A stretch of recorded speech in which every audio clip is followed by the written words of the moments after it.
দীর্ঘ ১৩ বছর পর প্রকাশ্যে চলছে বাংলাদেশ ইসলামী ছাত্র শিবিরের কেন্দ্রীয় সদস্য সম্মেলন।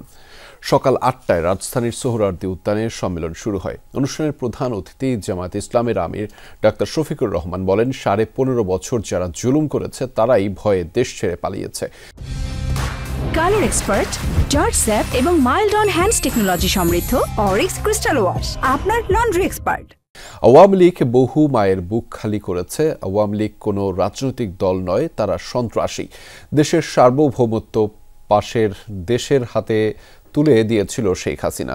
ফ্যাসিবাদের আমলে সব হত্যা নির্যাতনের বিচার দাবি করেন তিনি। সম্মেলনে বৈষম্য বিরোধী ছাত্র আন্দোলনের সমন্বয়ক সার্জিস আলম বলেন, ২৪-এর আন্দোলনের সহযোদ্ধা ছাত্র শিবির।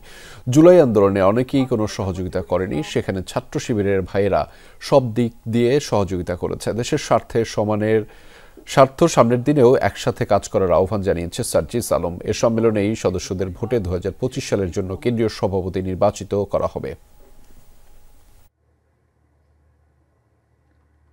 আমি ২৪-এর অভ্যুত্থানে গুরুত্বপূর্ণ পদক্ষেপে সহযোদ্ধার মতো ভূমিকায় থাকার কাজগুলো করেছিল বাংলাদেশ ইসলামী ছাত্র শিবির। আগামীর বাংলাদেশ গঠনে দেশের স্বার্থকে সবার আগে রেখে আমরা একইভাবে ঐক্যবদ্ধভাবে কাজ করে যাব। যারা ক্ষমতায় বসে দায়িত্ব জ্ঞানহীনতার পরিচয় দেয়, দায়িত্বশীলতার পরিচয় দিতে পারে না, নিজের দেশের মানুষকে হত্যা করে গদি রক্ষার জন্য, তারা কখনো রাজনৈতিক দল হতে পারে না। তারা একটি সন্ত্রাসী দল।